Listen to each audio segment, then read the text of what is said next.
யோவான் எழுதின சுவிசேஷம் 1ஆம் அதிகாரம் 26, 27 வசனங்கள். 26ஆம் வசனம் 2வது பகுதி. நீங்கள் அறியாதிருக்கிற ஒருவர் உங்கள் நடுவில் இருக்கிறார். அவர் எனக்கு பின் வந்தும் என்னிலும் மேன்மை உள்ளவர். அவருடைய பாத ரட்சையில் வாரை அவிழ்ப்பதற்கும் நான் பாத்திரனல்ல என்றார். அல்லேலூயா. இந்த வார்த்தைகளை யோவான் ஸ்நானகன் ஆண்டவராய் இயேசு கிறிஸ்துவை குறித்து சொல்வதை நாம் இந்த வேத பகுதியில் பார்க்க முடியும். அல்லேலூயா. யோவான் ஸ்நானகன் ஆண்டவராக இயேசு கிறிஸ்துவை பார்த்து, நீங்கள் அறியாதிருக்கிற ஒருவர் உங்கள் நடுவில் இருக்கிறார். அவர் எனக்கு பின்வந்தும் என்னிலும் மேன்மை உள்ளவராய் இருக்கிறார். அவருடைய பாதரட்சையின் வாரை அவிழ்ப்பதற்கு நான் பாத்திரனான் அல்ல என்று அவர் அந்த வேத பகுதி சொல்வதை நாம் பார்க்க முடியும். அல்லேலூயா. அந்த யோவான் ஸ்நானகரை குறித்து பார்த்தீங்கன்னு சொன்னா ஒரு வித்தியாசமான ஒரு மனிதர். இயல்பாக ஒரு மனிதர்களை போல வாழாத ஒரு மனிதர். மனுஷ கூட்டத்தோடு தன்னுடைய வாழ்க்கையை அவர் அமைத்து வாழவில்லை. வனாந்தரத்திலே வாழ்ந்த ஒரு மனிதர் தான் இந்த யோவான் ஸ்நானகர். அவருடைய உணவும் மற்றவர்களை விட வித்தியாசமாக தான் இருந்தது. பாருங்க, அவருடைய உணவு வேதம் சொல்லுகிறது, அவர் சாப்பிட்ட சாப்பாடு வெட்டுக்கிளியும் காட்டில் உள்ள தேனும் தான் அவருக்கு சாப்பாடாக இருந்தது. உடையும் சற்று வித்தியாசம்தான். ஒட்டகத்தின் தோலை தன்னுடைய உடையாக அவர் தரித்திருந்தார். இடுப்பிலே ஒரு கச்சையும் அவர் தரித்திருந்த ஒரு மனிதன். சற்று வித்தியாசமான ஒரு மனிதன். பார்ப்பதற்கு எலியாவை போல ஒரு தோற்றம் உடையவராய் வனாந்தரத்திலே வாழ்ந்து கொண்டிருக்கிறார். ஜனங்களுக்கு தெய்வத்துடைய வார்த்தை யோவான் ஸ்நானகன் மூலமாக வெளிப்படுகிறது என்பதை ஜனங்கள் அறிந்து வனாந்தரத்துக்கு நேராக ஓடி வருகிறார்கள். அவரிடம் வந்து தன்னுடைய பாவத்தை குறித்து மனஸ்தாபப்பட்டு தன்னுடைய பாவங்களை அறிக்கை செய்து யோர்தான் நதியிலே ஞானஸ்தானம் ஒவ்வொரு ஜனங்களும் இந்த யோவான் ஸ்நானகன் மூலமாக பெற்றுக் கொள்ளுகிறார்கள். அவருடைய செய்தி சற்று வித்தியாசம், காரசாரமாக இருக்கும். அவருடைய செய்தி வெட்டு ஒன்று துண்டு ஒன்றுதான் செய்தி. அல்லேலூயா.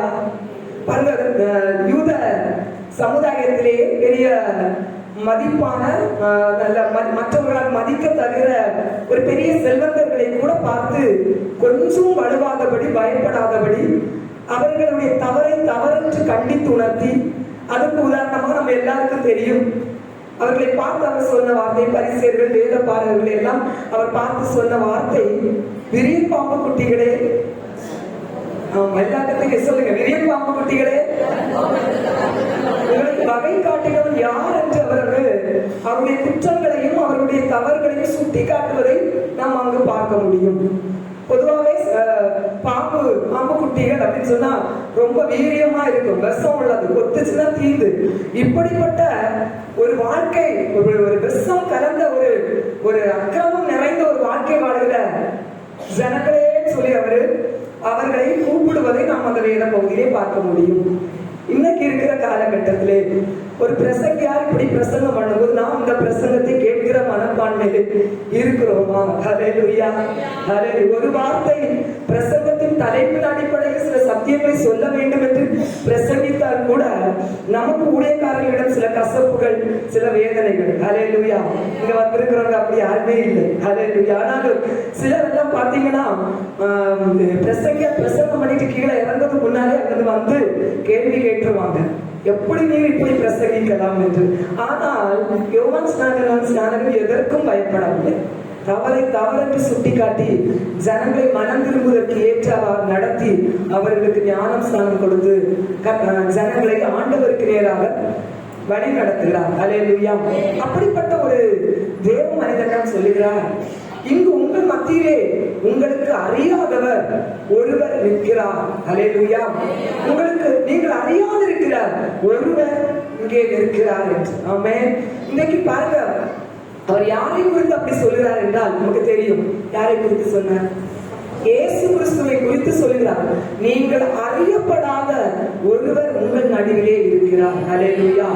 ஆமென். இன்னைக்கு அநேகருக்கு அவர்கள் மத்தியில் அவர் இருந்தாலும் அநேகர் அவரை அறியப்படாதவராய் வைத்திருக்கிறார்கள். அல்லேலூயா. யோவான் ஸ்நானகன் சொல்கிறான், உங்கள் நடுவில் அறியப்படாத ஒருவர் இருக்கிறார். அல்லேலூயா. இன்னைக்கு நம்ம மத்தியிலும் நமக்கு தெரியாமல் அவர் நின்று கொண்டுதான் இருக்கிறார். அல்லேலூயா, அல்லேலூயா. வசனம் சொல்லுகிறது, எங்கே 2-3 பேர் என் நாமத்தினாலே கூடுகிறீர்களோ அங்கே நான் இருப்பேன் என்று கர்த்தர் சொல்லுகிறார். அவர் இருக்கிறார். அல்லேலூயா. ஒருவேளை நம்முடைய கண்களுக்கு அது மறைவா இருக்கலாம், அவர் நமக்கு நின்று கொண்டுதான் இருக்கிறார். அதே போல இயேசு கிறிஸ்து என்கிற இரட்சகர் அவர்கள் மத்தியிலே நின்று கொண்டுதான் இருக்கிறார். அவருடைய கண்களுக்கு அது அறியப்படவில்லை. அதனால இயேசு கிறிஸ்துவை குறித்து யோவான் ஸ்நானகன் அங்கே அறிமுகப்படுத்துவதை நாம் பார்க்க முடியும். இன்றைக்கு அநேக ஜனங்கள் பார்த்தீங்கன்னா அவரை அறியாமல் வாழ்ந்து கொண்டிருக்கிறார்கள். அவர்கள் மத்தியில் இருந்தும் அவர்தான் அவர் என்பதை அறியாமல் இருந்து கொண்டிருக்கிறார். அவர்தான் தெய்வம் என்பதையும் அவர்தான் இரட்சகர் என்பதையும் அறியாமல் இருக்கிறார்கள். வசனம் சொல்லுது, அவரை அறிய முடியாதபடி, அவர்கள் அருகில் நிற்கிறவரை இன்னார் என்று தெரியாதபடி அவர்களுடைய இருதயங்களை பிரபஞ்சத்தின் அதிபதியாகிய பிசாசவன் அவருடைய இருதயங்களை குருடாக்கி வைத்திருக்கிறார் என்று வேதம் சொல்லுகிறது. அல்லேலூயா. இன்றைக்கு அந்த அநேகர் அறியப்படாதவரை நாம் அறிந்திருக்கிறோம். நம்முடைய இருதயத்திலே கர்த்தர் அந்த குருட்டை, அந்த இருளை மாற்றி வெளிச்சத்தை தந்த மாத்திரத்துதான் அநேகர் அறியப்படாதவரை நாம் அறிந்திருக்கிறோம். அல்லேலூயா. பாருங்க, வசனம் ஏசாயா 1:3 சொல்லி பாருங்க, மாடு தன் எஜமானையும் கழுதை தன் முன்னணையும் அறிந்திருக்கிறது, ஆனால் என் சனம் உணர்வில்லாமல் இருக்கிறது என்று. அல்லேலூயா. உணர்வில்லாமல் இருக்கிறது.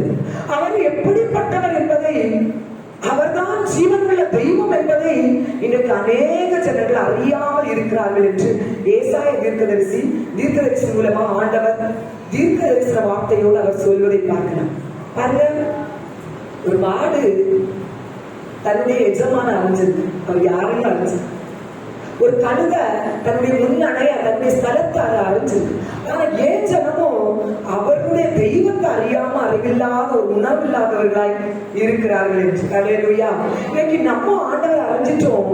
அது நம்முடைய பலவிதமான சூழ்நிலைகள், பாடுகள், நம்முடைய பிரச்சனைகள் நம்முடைய வாழ்க்கையில வரும்போது நம்ம அறிஞ்ச அவரை அநேக நேரத்தில் அறியப்படாதவராய் தான் நாமும் நம்ம மத்தியில வைத்துக் கொண்டிருக்கிறோம். அல்லேலூயா. புரியுதா நான் சொல்ற சத்தியம் உங்களுக்கு? புரியுதா? நம்ம அறிஞ்சிட்டோம் அவரு இரட்சகர் தான், அவர்தான் நமக்கு மீட்பர் என்று நம்ம அறிஞ்சிட்டோம். ஆனா நம்முடைய வாழ்க்கையில சில பிரச்சனைகளும், சூழ்நிலைகளும், சில நெருக்கங்களும், சில பலவீனங்களும் நம்முடைய வாழ்க்கையில வரும்போது அவர் எப்படிப்பட்டவர் என்பதை அநேக நேரத்தில் நமக்குள்ளே நாம் அவரை வைத்து விட்டு அறியப்படாதவராய் வைத்துக் கொண்டிருக்கிறோம். அதற்கு ஒரு நல்ல உதாரணம் பார்த்தீங்கன்னா, இயேசு கிறிஸ்துவோடு சீசர்கள் படகிலே சென்று கொண்டிருக்கிறாங்க. இயேசு கிறிஸ்து அந்த படகுல உட்கார்ந்துதான் இருக்கிறார். பயங்கரமா காற்று, புயல் கடல்ல வந்துட்டு கொந்தளிக்குது. சூழ்நிலையை பார்த்து சீசர்கள் பயந்துட்டாங்க. அல்லேலூயா. அவர் கூட தான் இருக்கிறாரு. அவர் எப்படிப்பட்டவர் என்பதை அவர் சரியா புரிஞ்சுக்கல. நம்மள போல என்னுடைய வாழ்க்கை பிரயாணத்துல என் தெய்வம் என்னோடதான் இருக்கிறாரு. ஆனா இந்த சூழ்நிலைகளின் மத்தியிலும் எனக்கு ஒரு ஜெயத்தை அவரால் தர முடியும் என்பதை நாம் அநேக நேரத்தில் மறந்து விடுகிறோம். அல்லேலூயா. ஆனாலும் அவர்கள் அந்த இக்கட்டான சூழ்நிலையிலும் தன்னுடைய படகிலே இருக்கிற அந்த இரட்சகரை, அவர் விடுதலை கொடுக்கிறவரை நோக்கி ஓடி போறாங்க. அல்லேலூயா. ஆண்டவரே சொல்லி கூப்பிடும் போது அவர் எழுப்பி நின்று அவர்களுக்கு விரோதமான எல்லா பிரச்சனைகளையும் அவர் அமைதலாக்குகிறார். அல்லேலூயா. நம்முடைய வாழ்க்கையிலே நம்மோடு இருக்கிற அவரை எப்படிப்பட்டவர் என்று நாம் அறிந்து கொண்டோமானால் அவரை நோக்கி கூப்பிடுவோம். அந்த பிரச்சனைகளிலிருந்து நமக்கு ஒரு ஜெயத்தை தருவார். அல்லேலூயா. அது மட்டுமில்லாமல் பாருங்க, எம்மாவூர் என்கிற ஒரு கிராமத்தின் வழியாக, ஊரின் வழியாக அவருடைய சீசர்கள் நடந்து கொண்டு போயிட்டு இருக்கிறாங்க. இயேசு கிறிஸ்து உயிரோடு எழுப்பி அநேகருக்கு தரிசனம் கொடுத்து கொண்டிருக்கிறார். அவர்களோடும் அவர் போகிறார். ஆனால் அவர் அறியப்படாதவராய் அவர்களோடு போகிறார். உயிரோடு இருக்கிற இயேசு கிறிஸ்து தான் என்னோடு வருகிறார் என்பதை அவர்கள் அறிந்து கொள்ளவில்லை. அல்லேலூயா. அறியப்படாதவராய் போய் கொண்டிருக்கிறார். ஆமென். அல்லேலூயா. நிறைய நேரத்தில் நம்முடைய வாழ்க்கையிலே அறியப்படாதவராய் நாம் அவரோடு பயணம் செய்து கொண்டிருக்கிறோம். நாம் அவரை அறிந்து கொள்வோம். யோசுவா 1:5 சொல்லுகிறது, நான் உன்னை விட்டு விலகுவதும் இல்லை, உன்னை கைவிடுவதும் இல்லை. ஆண்டவர் சொல்றாரு, நீங்க இன்னைக்கு அறியாதவர்களா நீங்க நான் இருக்கலாம், நான் உங்க கூட எப்பொழுதும் கூடதான் இருக்கிறேன் என்று. ஹல்லேலூயா. நம்ம நம்புனவர்கள் நம்மை கைவிடலாம். ஹல்லேலூயா. நம்புனவர்கள் ஒருவேளை நம்ம கைவிட்டு விட்டு நம்மை விட்டு ஓடி விடலாம், ஏமாற்றி விட்டு போகலாம். ஆனால் ஆண்டவர் சொல்றாரு, நான் உன்னை விட்டு விலகுவதும் இல்லை, உன்னை கைவிடுவதும் இல்லை. ஹல்லேலூயா. நிறைய நேரத்துல நம்முடைய வாழ்க்கையில அவர் அறியப்படாதவராய் இருக்கிறார். தேவ ஜனமே, இந்த வார்த்தையை நீங்கள் விசுவாசித்துக் கொண்டு அவர் எப்படிப்பட்டவர் என்பதை நீங்க அறிந்து கொண்டு அவரை உங்கள் வாழ்க்கையிலே கூட நடத்தி செல்கிறவர்களாய் நீங்கள் செல்லுங்க. ஹல்லேலூயா.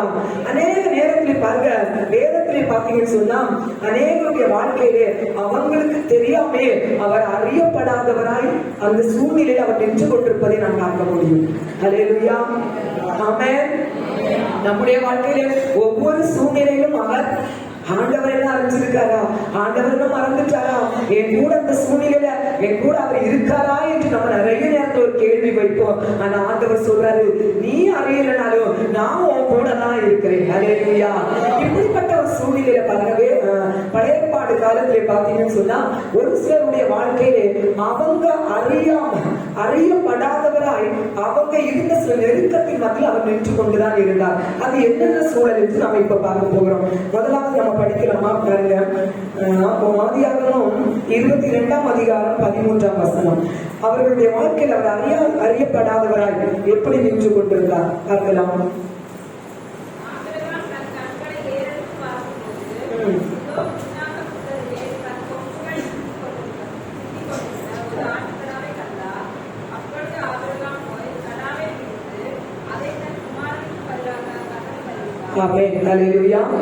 ஆதியாகமம் 22:13 நீங்க படித்து பார்த்தால் பாருங்க, ஆபிரகாம் தன் கண்களை ஏறெடுத்து பார்த்து இதோ பின்னாக புதரிலே தன் கொம்புகள் சிக்கி கொண்டிருந்த ஒரு ஆட்டுக்கடாவை கண்டான். அப்பொழுது ஆபிரகாம் போய் கடாவை பிடித்து தன் குமாரனுக்கு பதிலாக தகன பலியிட்டான்.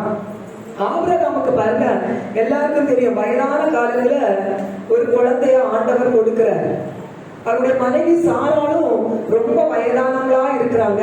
இந்த வயதான காலத்துல பல வருடங்களாக தனக்கு ஒரு குழந்தை வேண்டுமே என்று 2 பேரும் காத்திருந்து பெற்றுக்கொண்ட பிள்ளைதான் ஈசாக்கு. ஆண்டவர் ஒரு நாள் ஆபிரகாம் உட்கார்ந்து இருக்கிற இடத்துல வந்து நின்றுட்டு ஆண்டவர் சத்தமா கூப்பிடுறாரு, ஆபிரகாமே ஆபிரகாமே கூப்பிடுறாரு. ஹல்லேலூயா. ஆபிரகாமேன்னு ஆண்டவர் கூப்பிடுறாரு. உடனே ஆபிரகாம் சொல்றாரு, அடியே நான் இருக்கிறேன் அப்படின்னு சொல்ற, அடியே நான் இருக்கிறேன் ஐயா அப்படின்னு சொல்லிட்டு தான் அந்த கூப்பிடுதலுக்கு செவி கொடுத்தத அவர் ஆண்டவருக்கு அறிவிக்கிறார். நான் இருக்கிறேன் ஐயா, ஆபிரகாம் தான் நான் அப்படின்னு சொல்லி சொல்றேன். இப்போ அவரு எதிர்பார்க்காத ஒரு செய்திய ஆண்டவர் வந்து ஆபிரகாமுக்கு அறிவிக்கிறார். ஆபிரகாமே, உன் பிள்ளை ஈசாக்க நீ மோரியா தேசத்து மலையில நீ வந்து பலியிடு அப்படின்னு சொல்லி ஆண்டவர் சொல்ற. ரொம்ப பாசமா பல வருஷங்களா கிடைக்காத ஒரு குழந்தை சந்தோஷமா வாழ்ந்து கொண்டிருக்கிற நேரத்துல ஆண்டவர் ஒரு பயங்கரமான ஒரு வேதனைக்குரிய வார்த்தையை சொல்றாரு ஆபிரகாம் கிட்ட, உன் பிள்ளைய நீ பலியிடு. ஹல்லேலூயா. பிள்ளைக்கு மேல ஒரு பெரிய பாசம் இருக்குது, பயங்கரமான பாசம். 2 பேரும் உயிரே பிள்ளைகிட்டதான் இருக்குது. ஆனா அதையும் மீறி ஆண்டவருடைய வார்த்தைக்கு கீழ்ப்படின்னு உள்ள ஒரு எண்ணமும் அவருடைய இதயத்தில் இருக்கு.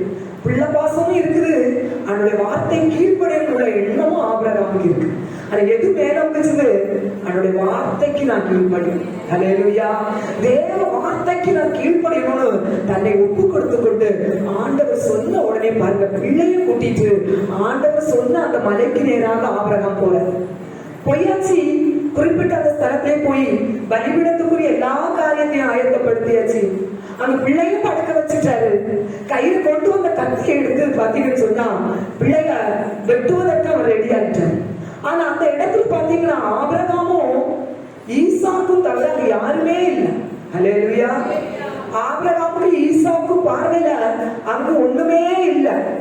ஆனா 2 பேருக்கு அறியப்படாத ஒன்று அங்க நின்று கொண்டுதான் இருக்கு. அல்லேலூயா. ரெண்டு பேரும் அறியாத ஒன்றாக நின்று கொண்டிருந்தது. ஆபிரகாம் அறிய, அல்லேலூயா, கொண்டு வந்த கத்தியை எடுத்து பிள்ளைய ஆண்டவர் பலியிட சொல்லிட்டாரு. ஓங்கி பிள்ளைக்கு மேல அந்த கத்தியை வெட்டி பிள்ளை பலியிடலான்னு கையில தூக்கி ஓங்கும் போது பாருங்க, மறுபடியும் உன்னதத்துல ஒரு சத்தம் ஒலிக்குது. அல்லேலூயா. ஆபிரகாமே சத்தம் போடுற, ஆபிரகாமே உன் கைய பிள்ளை மேல ஓங்காத. சுற்றுமுற்றும் பார்க்கிறாரு. அல்லேலூயா. சுற்றுமுற்றும் பார்க்கிறாரு. அவர் அறியாத, அவரால் தெரியாத, மறைக்கப்பட்டிருந்த அந்த ஆட்டுக்குட்டி அவர் பார்க்கிறார். அல்லேலூயா. புதற்குள்ளார சிக்கி நின்று கொண்டிருந்த அந்த ஆட்டுக்குட்டியை பார்க்கிறார். அது யாருடைய ஆட்டுக்குட்டி தெரியாது, எத்தனை நாளாக இருக்கிறது தெரியாது. அதுவரைக்கும் அவருக்கு அறியப்படாத ஆட்டுக்குட்டியாக அந்த ஆட்டுக்குட்டி. அல்லேலூயா. அவர் பார்த்தார் பாருங்க, அந்த சத்தம் கேட்டது அவர் பார்க்கிறாரு. அறியப்படாத அந்த ஆட்டுக்குட்டி சிக்கிட்டு இருக்குது. அவருக்கு தெரிஞ்சது தாம் பிள்ளைக்கு பதிலாக ஆண்டவரால, தெய்வத்தால நியமிக்கப்பட்ட ஆட்டுக்குட்டி தான் எனக்கு அறியப்படாம நின்ற ஆட்டுக்குட்டி. அல்லேலூயா. அல்லேலூயா. உடனே பாருங்க, அந்த ஆட்டுக்குட்டியை கொண்டு வந்து அந்த ஈசாக்கு அந்த இடத்துல இருந்து தூக்கி அந்த ஆட்டுக்குட்டி அந்த பலிபீடத்துல வைக்கிறாங்க. ஆமென். அல்லேலூயா. வைத்து அந்த ஆடை பலியிட்டு ஆண்டவருக்கு என்று காணிக்கையாய் அங்கே அவர் செலுத்துவதை நாம் பார்க்க முடியும். அல்லேலூயா. இன்றைக்கு நம்முடைய வாழ்க்கையிலும் பாருங்க, இந்த அநேகருடைய வாழ்க்கையிலும் நமக்கு தெரியாம, நமக்கு மறைக்கப்பட்ட அனுபவத்திலே இவர்தான் நம்முடைய வாழ்க்கையிலே ஒரு மாற்றத்தை தர முடியும் என்று தெரியாதபடி மறைக்கப்பட்ட, அறியப்படாத ஒரு ஆட்டுக்குட்டியாய் ஆண்டவராக இயேசு கிறிஸ்துவின் பிதாவாகிய தேவன் நமக்கென்று உலக தோற்றத்துக்கு முன்பாகவே ஆயத்தப்படுத்தி வைத்திருக்கிறார். அல்லேலூயா. வெளிப்படுத்தலே சொல்லப்பட்டிருக்கிறது பாருங்க, உலக தோற்றத்துக்கு முன்பாகவே நமக்காக ஆயத்தப்படுத்தப்பட்ட ஆட்டுக்குட்டியானவர் என்று. அல்லேலூயா. அந்த ஆட்டுக்குட்டியானவர் இயேசு என்கிற அந்த ஆட்டுக்குட்டியை பாருங்க, நம்ம ஒவ்வொருவருக்காகவும் பலியிடும்படியாக பிதாவாகிய தேவனால் ஆயத்தப்படுத்தப்பட்ட, அறியப்படாத, நாம் யாருக்கும் புரிந்தும் எடுக்க முடியாத ஒரு ஆட்டுக்குட்டியாய் அவர் வைத்திருந்தார். அல்லேலூயா. எதற்காக அந்த ஆட்டுக்குட்டியை நமக்கென்று அவர் பலியிடும்படி ஆயத்தப்படுத்தி வைத்திருந்தார். அல்லேலூயா. நமக்காக எதற்காக அவர் ஆயத்தப்படுத்தி வைத்திருந்தார் என்றால், நாம் ஒவ்வொருவரும் ரட்சிப்பை பெற வேண்டும் என்பதற்காக. நாம் பாருங்க, வசனம் சொல்லுகிறது பாருங்க, எபேசியர் 1:7 பாருங்க, அவருடைய கிருபையின் ஐஸ்வரியத்தின்படி, பிதாவாகிய தேவனுடைய கிருபையின் ஐஸ்வரியத்தின்படியே இவருடைய இரத்தத்தினாலே பாவ மன்னிப்பாகிய மீட்பு இவருக்குள் நமக்கு உண்டாயிருக்க வேண்டும் என்பதற்காக தான் ஒரு அறியப்படாத ஆட்டுக்குட்டியாய் ஆண்டவராக இயேசு கிறிஸ்துவை பிதாவாகிய தேவன் உலக தோற்றத்துக்கு முன்பாகவே ஆயத்தப்படுத்தி வைத்திருந்தார். எப்படி ஈசாக்குக்கும் ஆபிரகாமுக்கும் தெரியாம ஒரு ஆட்டுக்குட்டியை கர்த்தர் வைத்து வைத்திருந்தாரோ, அதே போல நமக்கென்று கர்த்தர் ஆயத்தப்படுத்தி வைத்திருந்தார். அந்த அறியப்படாத ஆட்டுக்குட்டியாகிய இயேசு கிறிஸ்துவை நீங்கள் இன்று அறிந்து கொண்டு அவர் மூலமாக பிதாவாகிய தேவனுடைய கிருபை மூலமாக கிடைக்கிற அந்த ரட்சிப்பை நாம் பெற்றுக்கொள்ள வேண்டும். பாவ மன்னிப்பை நாம் பெற்றுக்கொள்ள வேண்டும். அல்லேலூயா. அல்லேலூயா. இன்றைக்கு அந்த அறியப்படாத ஆட்டுக்குட்டியாய் இருக்கிற இயேசு கிறிஸ்துவின் மூலமாக கிடைக்கிற சமாதானத்தின் விடுதலையும் நீங்களும் நானும் சொந்தப்படுத்த வேண்டும் என்பதற்காக இயேசு கிறிஸ்துவை இன்றைக்கு பிதாவாகிய தேவன் வந்து பலியிட்டார். அல்லேலூயா. ஆமென். அடுத்ததாக பாருங்க, கொலோசியர் 1:20 பாருங்க, அவர் சிலுவையில் சிந்தின இரத்தத்தினாலே சமாதானத்தை நமக்கு உண்டாக்கி வைத்திருக்கிறார். அல்லேலூயா. இந்த உலகத்துல எந்த ஒரு ஆசீர்வாதத்தினாலும் நமக்கு ஒரு சமாதானம் கிடைக்காது. அல்லேலூயா. எந்த ஒரு காரியத்தினாலும் நமக்கு ஒரு சமாதானத்தை முழுமையாக பெற்றுக்கொள்ள முடியாது. இயேசு கிறிஸ்துவின் இரத்தத்தினால் மட்டும்தான் நமக்கு ஒரு சமாதானம் உண்டாகும். இன்னைக்கு ஒருவேளை வீடா இருக்கட்டும், உங்களுடைய உள்ளத்தில் உள்ளான மனிதனுக்குள்ளே இருக்கட்டும், எந்த ஒரு காரியத்திலும் ஒரு முழுமையான சமாதானத்தை நான் சுதந்திரிக்க முடியாதபடி நீங்க இருக்கிறேன் நீங்க நினைக்கிறீங்களா? இதுவரைக்கும் உங்களுக்காக அறியப்படாத ஆட்டுக்குட்டியாய் பிதாவாகிய தேவன் ஆயத்தப்படுத்தி வைத்திருக்கிற அந்த ஆட்டுக்குட்டி மூலமா கிடைக்கிற ரட்சிப்பை நீங்க பெற்றுக் கொள்ளுங்கள். உங்களுக்கு ஒரு சமாதானம் உண்டாகும். அல்லேலூயா. மத்தியில்தான் தந்திருக்கிறார் ஆண்டவர். அதான் யோவான் ஸ்நானகன் சொல்றாங்க, உங்கள் நடுவில் அறியப்படாதவராய் ஒருவர் நின்று கொண்டிருக்கிறார். அல்லேலூயா. நம் நடுவிலே, நம் கூடாரத்திலே, நம்முடைய வீட்டிலே நம் அனைவருக்கும் அறியாத ஒருவேளை உங்களுக்கு எனக்கும் தெரியலாம், நம்ம வீட்டில் உள்ள மற்ற நபர்களுக்கு அறியப்படாத ஒருவராய் நம் கூடாரத்தில் அவர் நின்று கொண்டிருக்கலாம். ஒருவேளை இந்த வார்த்தையை கேட்கிற உங்களுடைய வாழ்க்கையில் கூட இதுவரைக்கும் நீங்கள் இதை அறியப்படாதவராய் நீங்கள் நின்று இருந்திருக்கலாம். ஆண்டவர் சொல்றார், இந்த அறியப்படாதவரை நீங்கள் அறிந்து கொள்ளுங்கள், உங்கள் வாழ்க்கையில் ஒரு சமாதானம் உண்டாகும். ஹல்லேலூயா. இன்னைக்கு அநேக இந்த தெய்வத்தின் மூலமாக கிடைக்கிற ஆசீர்வாதத்தை நாம் முழுமையாக அறிந்து கொள்ளவில்லை. அதனால்தான் நம்முடைய வாழ்க்கையிலே ஒரு முழுமையான சமாதானத்தை நாம் பெற்றுக்கொள்ள முடியவில்லை. ஹல்லேலூயா.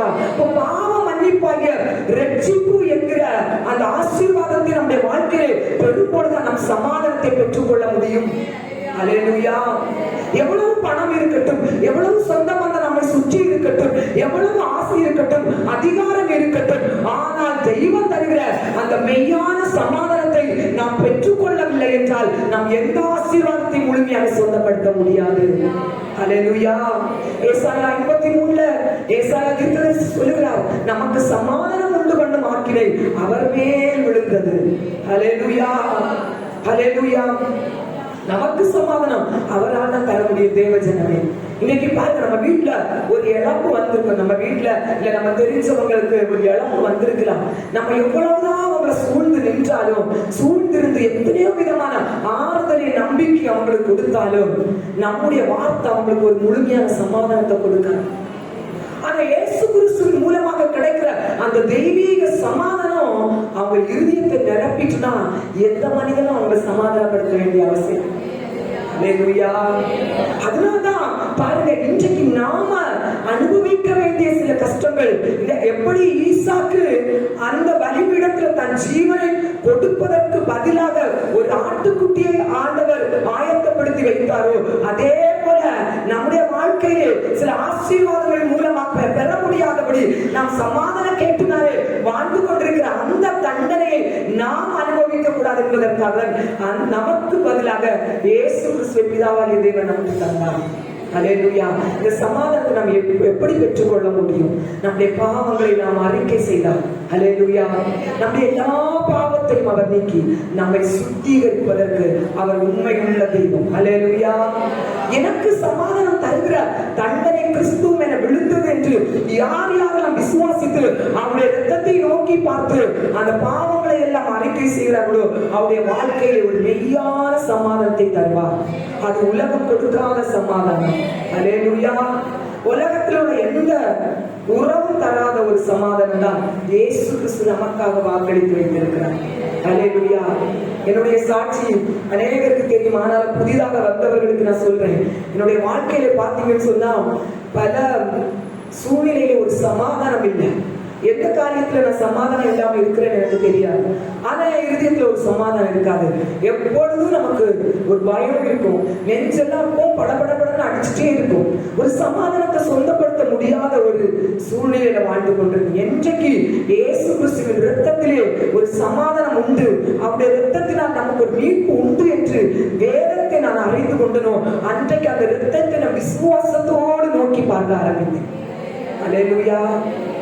அவருடைய இரத்தத்திலே பார்க்க வசனம் சொல்லுறது பாருங்க, 1 யோவான் 1:7 அவருடைய குமாரனாகிய இயேசு கிறிஸ்துவின் இரத்தம் சகல பாவங்களை நீக்கி நம்மை சுத்திகரிக்கும். ஆமென். நம்முடைய பாவங்கள் தான் நம்மளை சமாதானம் தர விடாதபடிக்கு நம்முடைய சரீரத்தில் இருந்து போராடி கொண்டிருக்கிறது. ஹல்லேலூயா. பாவம் ஒருத்தருடைய சரீரத்தில் இருந்து ஒருத்தருடைய இருதயத்திலிருந்து மாற்றப்படுமானால் அந்த இருதயம் சுத்திகரிக்கப்படுகிறது. ஹல்லேலூயா. சுத்திகரிக்கப்பட்ட இருதயம் பரிசுத்தமாகிறது. அதிலே ஒரு சமாதானத்தை கர்த்தர் தருகிறார். ஹல்லேலூயா. நம்ம ஆண்டவரை நோக்கி பார்த்து இந்த பாவங்களை நாம் அறிக்கை செய்கிறவர்களாக இருக்க வேண்டும். அதற்காக பிதாவாகிய தேவன் நமக்கு இயேசு கிறிஸ்துவை நமக்கு பலியாக தந்தார். ஹல்லேலூயா. இன்னைக்கு அறியப்படாதவராய் ஒருவேளை உங்க வாழ்க்கையில் அவர் இதுவரைக்கும் இருந்து கொண்டிருந்தார்கள், அவரை இன்றைக்கு அறிந்து கொண்டு அவர் மூலமாக வருகிற மீட்பை நீங்கள் பெற்றுக்கொள்ளும். ஹல்லேலூயா. ஹல்லேலூயா. உங்களுக்கு பெரிய ஆசீர்வாதம் இல்லை, வசனம் இல்லாத வசனமா இருக்கிற அந்த வசனம் உங்களுக்குள்ள இறங்கிட்டுனா இதுதான் பெரிய ஆசீர்வாதம். நான் ஏதோ ஒரு பாரத்தோட அதுக்குள்ள வந்தேன், பெரிய ஒரு பாரத்தை இறக்கி வச்சுட்டு நான் சமாதானமா நான் திரும்ப போறேன்னு சொல்லிட்டு நீங்க எந்த வசனத்தின் மூலமா நான் சொல்ல முடியும்? வசனம் உங்களுக்குள்ள இறங்குமே. இயேசுப்பா சொல்றாரு, இதோ வாசற்படியில் நின்று நான் கதவை தட்டுகிறேன். அல்லேலூயா. நம்ம அறியல. ஆமென். அவர் தட்டிட்டு தான் இருக்கிறார். இந்த ரட்சிப்பை பெற்றுக்கொள், இந்த சமாதானத்தை பெற்றுக்கொள், இந்த விடுதலையை பெற்றுக்கொள் சொல்லி ஒவ்வொருவருடைய வாசற்படி இருக்கிற இதே கதவுக்கு முன்பாக அவர் தட்டி கொண்டுதான் இருக்கிறார். அல்லேலூயா. ஒருவனின் சத்தத்தை கேட்டு கதவை திறந்தார், நான் அவனோடு வாசம் பண்ணுவேன்.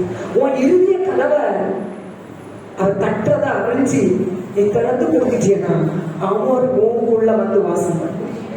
அந்த மெய்யான சமாதானத்தை தெய்வம் உனக்குள்ள வந்து வாசம் பண்ணுனா ஒரு பரிபூர்ண சமாதானத்தை, சந்தோஷத்தை நாம் பெற்றுக்கொள்ளணும். அவன் எல்லாருக்கும் பாருங்க தட்டதான் செய்வாரு. வலுக்கட்டமா திறந்து உள்ள போய் நான் தான் இருப்பேன்னு அவர் சொல்ல மாட்டார். இதுவரைக்கு அறியப்படாதவரை உங்க வாழ்க்கையில் இருந்தா இன்றைக்கு உங்க இறுதிய வாசலுக்குள்ள இயேசு கிறிஸ்துவ வாசம் பண்ணுவதற்கு நீங்க உங்க இறுதியத்தை திறந்து கொடுங்க. அவர் உள்ள வந்து வாசம் பண்ணனா அங்க அக்கிரமம் இருக்கக்கூடாது. அல்லேலூயா. அங்க பாவம் இருக்கக்கூடாது, அங்க மீறுதல் இருக்கக்கூடாது, அங்க சாபம் இருக்கக்கூடாது, அங்க தூஷணம் இருக்கக்கூடாது, அங்க கெட்ட வார்த்தை இருக்கக்கூடாது. அல்லேலூயா.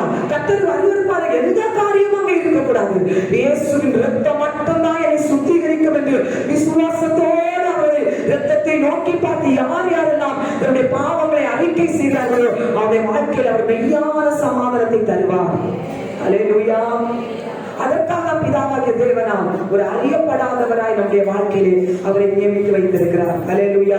இரண்டாவதாக பாருங்க, யாத்திராகமம் 15:25 அறியப்படாதவராய் அவர் நின்று கொண்டிருக்கிறார். கர்த்தர் மோசேக்கு ஒரு மரத்தை காண்பித்தார். யாத்திராகமம் 15:25.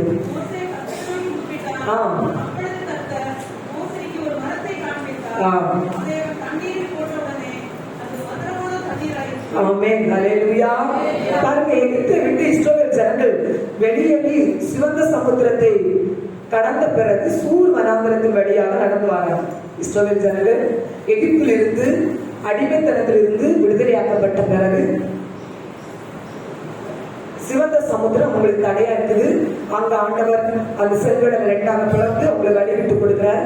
அதுக்கு அடுத்து அவங்க வந்த பிரயாணம் சூர் என்கிற வனாந்தரம். அல்லேலூயா. சூர் என்கிற வனாந்தரம் வழியாக நடந்து வராங்க. தண்ணி இல்லை ஜனங்கள், 3 நாளா தண்ணி இல்லை. அல்லேலூயா. தண்ணி இல்லாம ரொம்ப தாகம் அவங்களுக்கு நடந்து வந்துட்டே இருக்கிறாங்க. இப்படி வரும்போது அவங்க பாருங்க மாறா என்கிற இடத்துல தண்ணியை பார்த்துட்டாங்க.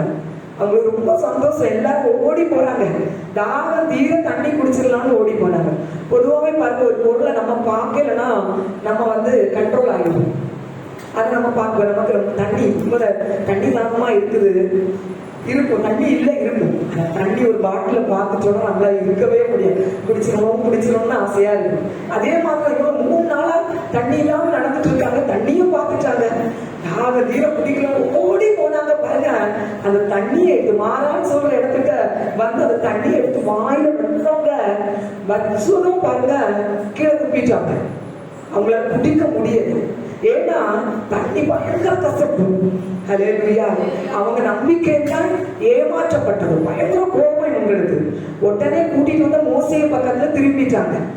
திரும்பிட்டு முறுமுறுக்கிறாங்க. ஒன்னால தானே இதெல்லாம் எங்க வாழ்க்கையில தேவையா அப்படின்னு சொல்லி மோசைக்கு விரோதமா முறுமுறுக்கிறாங்க. ஆனா இவங்க குடிச்ச தண்ணீர்ல இருக்கிற கசப்பை மாற்றுகிறதுக்கு இவங்க அறியப்படாத ஒரு மரம் அங்கேதான் இருக்கிறது என்பதை இஸ்ரவேல் ஜனங்களும் அறியல, மோசேயும் அறியல. ஹல்லேலூயா. ஆனா பாருங்க, இவங்க முறுமுறுத்த உடனே மோசே ஆண்டவருக்கு நேராக போய் ஜெபிக்கிறார். ஆண்டவரே, இந்த ஜனங்கள் முறுமுறுக்கிறாங்க, தண்ணி இல்ல, என்ன பண்றது ஆண்டவரேன்னு சொல்லி மோசே ஆண்டவருடைய சமூகத்துல போய் விண்ணப்பம் பண்ணும்போது ஆண்டவர் மோசே இங்க அந்த இடத்துக்கு பக்கத்திலேயே ஒரு மரம் இருக்குது, அது ரொம்ப மதுரமுள்ள மரம். அந்த மரத்தை நீ வெட்டி இந்த கசப்புள்ள அந்த தண்ணிக்குள்ள போடு. அல்லேலூயா. உன் கசப்பு எல்லாம் உறிஞ்சி எடுக்கிற ஒரு இனிமையான மரம் அங்க இருக்குது. ஆமென். அல்லேலூயா. அநேக நேரத்துல பாருங்க, நம்முடைய வாழ்க்கையில பல சூழ்நிலைகள் நமக்கு கசப்பு நம்முடைய வாழ்க்கையில வர செய்யுது. பல சூழ்நிலை நிமித்தம் நம்முடைய வாழ்க்கையில கசப்பை நம்ம அனுபவிக்கிறோம். ஆனா நம்ம அந்த கசப்பு அனுபவிச்சுட்டு இருக்கும்போது நம்ம வாழ்க்கையை இனிமையாக்குகிற ஒரு அறியப்படாதவர் நம் கூட தான் இருக்கிறார் என்பதை நாம் மறந்து விடுவோம். அல்லேலூயா. ஆண்டவரை நோக்கி மோசே ஐயோ தண்ணி மொத்தம் கசப்பே, எப்படி குடிப்போம் சொல்லி ஆண்டவரை நோக்கி ஜெபிக்கும் போது ஆண்டவர் சொல்றாரு, உன் கசப்ப மாத்திர ஒரு மரம் அங்க இருக்குப்பான்னு காட்டி கொடுக்கிறார். மோசையை போய் துண்டு துண்டா வெட்டி அந்த தண்ணீரை போடுறாரு பாருங்க. பயங்கர ஆச்சரியம், முழு தண்ணியும் அவ்வளவு டேஸ்ட் ஆகிட்டு, முழு கசப்பை அந்த மரம் உறிஞ்சி எடுத்துட்டு. அல்லேலூயா. இன்னைக்கு ஆண்டவராக இயேசு கிறிஸ்து பாருங்க, ஏசாயா 11:1 சொல்லுது பாருங்க, ஈசா என்னும் அடிமரத்திலிருந்து துளிர் தோன்றி செழிக்கும் ஒரு மரமா இயேசு கிறிஸ்து இருக்கிறார் என்பதை ஏசாயா தீர்க்கதரிசனமா சொல்றார். ஈசா என்னும் அடிமரத்திலிருந்து ஒரு துளிர் தோன்றி செழிக்கும். அல்லேலூயா. நமக்கு அறியப்படாத மரமா இருக்கிறது ஆண்டவராகிய இயேசு கிறிஸ்து ஒருவர் மட்டும்தான். அந்த கசப்பின் மத்தியிலும் அங்கு ஒரு இனிமை கொடுக்கிற ஒரு மரம் இருந்தது போல நம்முடைய வாழ்க்கையிலும் வருகிற கசப்புகளின் மத்தியிலும் ஒரு இனிமை கொடுக்கிற மரம் என்கிற இயேசு கூட தான் வர.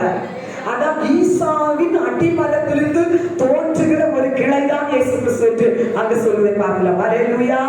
ஈசா யாரு நமக்கு தெரியுமா? ஈசா தாவீதோட அப்பா. அல்லேலூயா. அந்த சந்ததியிலிருந்து நம்முடைய வாழ்க்கையை இனிமையாக்குகிற ஒரு மரம் தோன்றும் என்று தீர்க்கதரிசனம் மூலமாக அந்த தீர்க்கதரிசனம் சொல்லப்படுவதை பார்க்கலாம். ஏசாயா 53:2 சொல்லுகிறது பாருங்க, இளங்கிளையை போலவும் வறண்ட நிலத்திலிருந்து துளிர்க்கிற வேரை போலும் எழுப்புகிற ஒரு மரம் என்று இயேசு கிறிஸ்துவை அங்கு தீர்க்கதரிசனம் சொல்லுவதை பார்க்கலாம். அல்லேலூயா. இளங்கிளையை போலவும் வறண்ட நிலத்திலிருந்து துளிர்க்கிற ஒரு வேரை போலவும் எழுப்புகிற மரம் என்று மரத்துக்கு இயேசு கிறிஸ்துவை ஒப்பிட்டு சொல்வதை பார்க்கலாம். அல்லேலூயா. நம்முடைய வாழ்க்கையில பாருங்க, கசப்புகளை மாற்றுகிற ஒரே மரம் இயேசு ஒருவர். வாழ்க்கையில் இருக்கிற எல்லா கசப்புகளை மாற்றுவதற்காக சிலுவையிலே முழு சரீரத்திலே அடிக்கப்பட்டு முழு இரத்தத்தையும் அவர் சிந்துவதற்கு ஒப்புக் கொடுத்தார். அந்த இரத்தம் தான் நம்முடைய வாழ்க்கையில் இருக்கிற எல்லா கசப்பையும் மாற்றுகிற ஒரு தெய்வீக மதுரமா இருக்கிறது. அல்லேலூயா. அல்லேலூயா. வாழ்க்கையில் இருக்கிற எல்லா சூழ்நிலையில் இருக்கிற கசப்பு, பிள்ளைகளுக்காக இருக்கிற கசப்பு, அல்லேலூயா, எந்த சூழ்நிலை, வேலையில இருக்கிற ஒரு கசப்பு, நம்முடைய சரீரத்தில் இருக்கிற ஒரு பலவீனம் என்கிற கசப்பு, எந்த கசப்பா இருக்கட்டும், அந்த கசப்பை உறிஞ்சி எடுக்கிற ஒரு மதுரமாய் மாற்றுகிற ஒன்று என்றால் அது இயேசுவின் இரத்தம் மட்டும்தான். அல்லேலூயா. இவங்க பாருங்க, அந்த அனுபவம், அந்த மாறாவின் கசந்த அனுபவம் மாறின பிறகு பாருங்க, ஆண்டவர் இவர்களுக்கு ஒரு வாக்குத்தத்தம் கொடுக்கிறார் பாருங்க. யாத்திராகமம் 15:26 நான் எகிப்திற்கு வரப்பண்ணின வியாதிகள் ஒன்றையும் உனக்கு வரப்பண்ணுவதில்லை, நானே உன் பரிகாரியாகிய கர்த்தர் என்று சொல்லுகிறார். இஸ்ரவேல் ஜனங்களுக்கு கர்த்தர் ஒரு வாக்கு கொடுக்கிறார். இந்த கசப்பின் அனுபவத்திற்கு பிறகு அவர்களுக்கு ஒரு வாக்கு கொடுக்கிறார். நான் எகிப்திற்கு வரப்பட்ட வியாதிகள் ஒன்றையும் நான் உனக்கு வர பண்ணுவதில்லை, நானே உன் பரிகாரியாகிய கர்த்தர் என்கிறார். அல்லேலூயா. அவர் ஒருவரே நம்முடைய வாழ்க்கையில் இருக்கிற கசப்புகளை மாற்றுகிற பரிகாரியா இருக்கிறார். அல்லேலூயா. இன்னைக்கு பார்த்து அநேகருக்கு வியாதி ஒரு கசப்பா இருக்கிறது. ஆமென். வியாதி ஒரு கசப்பு. எந்த ஒரு காரியத்தையும் தன்னுடைய வாழ்க்கையை செயல்படுத்த முடியாதபடி, எந்த ஒரு நல்ல ஆகாரத்தை சாப்பிட முடியாதபடி, பிள்ளைகளுடைய கடமைகளை எடுத்து செயல்படுத்த முடியாதபடி வியாதி நம்முடைய வாழ்க்கையிலே ஒரு கசப்பின் அனுபவத்தில் தான் இருந்து கொண்டிருக்கிறது. அல்லேலூயா. அந்த கசப்பை மாற்றுகிற ஒரு மதுரம் என்பது இயேசுவின் இரத்தம். அல்லேலூயா. ஏசாயா 38:15 எசேக்கியா ராஜா அவர் சொல்றாரு பாருங்க, என்னுடைய எசேக்கியா ராஜா வேதனையோடு அவர் சொல்றார். ஒரு வார்த்தை படிக்கலாமா? அது ஏசாயா 38:15 வியாதி ஒரு கசப்பு என்று அவர் சொல்வதை பார்க்கலாம். அல்லேலூயா.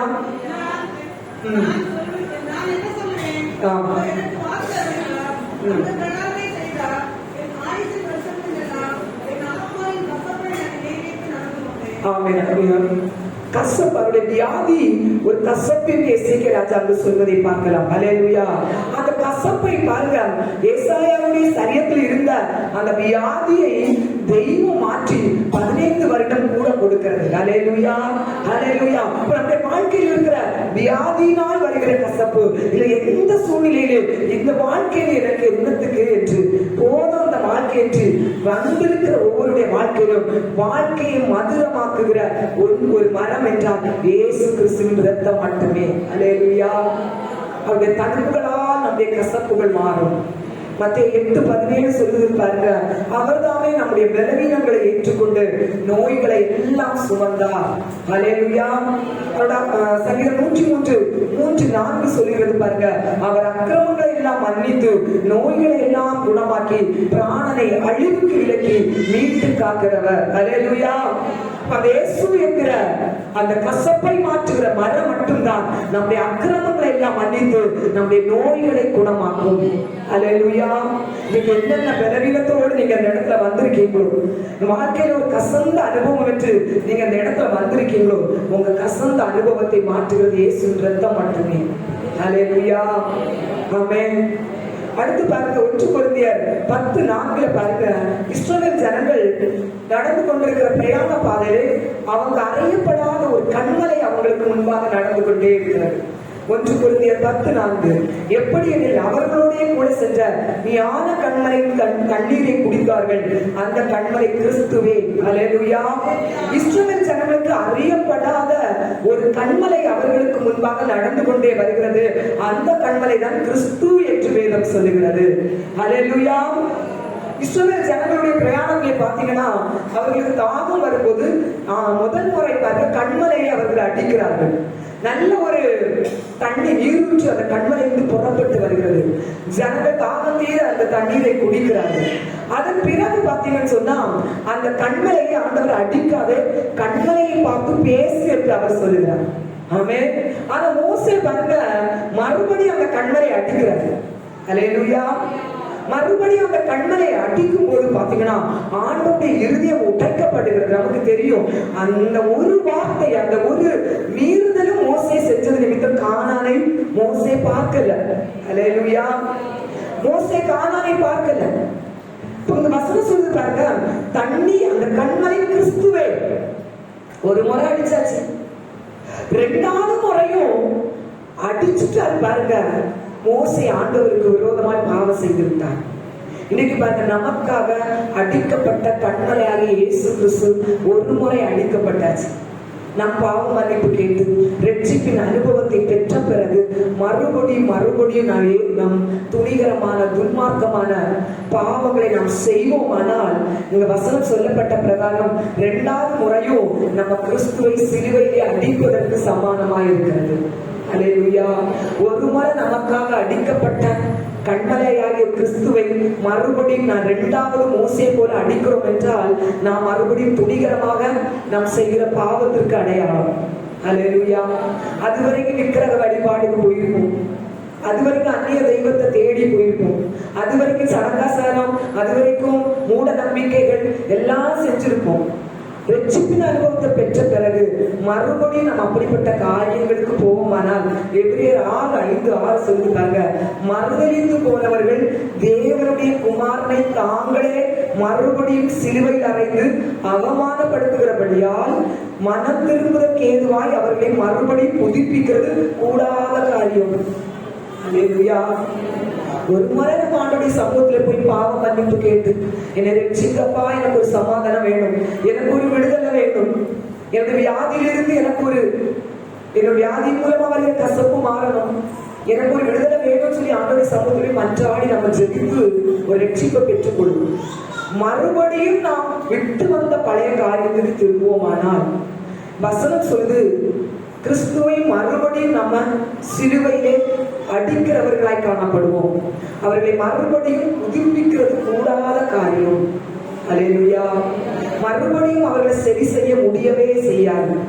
இன்னைக்கு அநேக நேரத்தில் நம்ம அந்த இடத்துல அற்புதத்துக்காக வருகிறோம், ஒரு அடையாளம் என் வாழ்க்கையில் நடக்கணும்னு வருகிறோம், என் வாழ்க்கையில் ஒரு மாற்றம் வேணும்னு சொல்லி இந்த இடத்துல நம்ம வருகிறோம். ஒரு அற்புதம் நடந்துட்டு நம்ம வாழ்க்கையில, அதுக்கப்புறம் மறுபடியும் அதே பழைய வாழ்க்கை. ஹல்லேலூயா. அவங்களை புதுப்பிக்க முடியவே செய்யாது. உங்க வந்திருக்கிற ஒவ்வொருத்தங்களுக்காக நான் கர்த்தரை ஸ்தோத்தரிக்கிறேன். ஹல்லேலூயா. இதுல இருக்கிற ஒவ்வொருத்தங்களும் சில நன்மை பெற்றவங்களா இருக்கலாம், சிலர் நன்மைக்காக காத்திருக்கிறவங்களா இருக்கலாம்.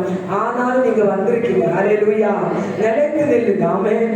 ஒரு அற்புதம் பெற்றாச்சுன்னு சொல்லிட்டு ஆண்டவரை விட்டுட்டு பழைய போல மனம் போன போக்குல வாழும்போது, அடுத்து மறுபடியும் நம்மை புதுப்பிப்பது கூடாத காரியம் என்று வேதம் சொல்லுகிறது. துணிகரமான பாவங்களுக்கு நம்மளை விலக்கி காத்துக் கொள்வோம். ஹல்லேலூயா. அதுவரைக்கும் அநியாய வட்டி கொடுக்கிறவங்களா இருப்போம். ஆண்டவருடைய சமூகத்துல வந்து அநியாய வட்டிக்காக ஆண்டவரே என்ன மன்னிச்சிருங்கன்னு சொல்லி நம்ம ஆண்டவருடைய சமூகத்துல மன்னிப்பு கேட்டு நம்ம ஒரு விடுதலையை பெற்றுக்கொள்வோம். ஹல்லேலூயா. அது வரைக்கும் நம்ம கடன் மனம் போன போக்கில பணம் வாங்குறது, அடுத்தவங்கள்ட்ட வாங்கி கடனை வாங்கி வாங்கி வாங்கி மீண்டு வர முடியாத ஒரு சமாதானம் இல்லாத வாழ்க்கை வாழ்வோம். தேவ சமூகத்துல வந்து இனி நான் கடன் வாங்க மாட்டேன்ப்பான்னு சொல்லி நம்ம அறிக்கை செய்து மன்னிப்பு கேட்டுட்டு ரட்சிப்பை பெறுவோம், ஒரு விடுதலை வாங்குவோம். அதுக்கு பிறகு போய் கடன் வாங்க போறோம் பாருங்க, ஆண்டவர் நம்மளை மீட்டெடுக்க முடியாது. ஹல்லேலூயா. ஆமென். ஹல்லேலூயா.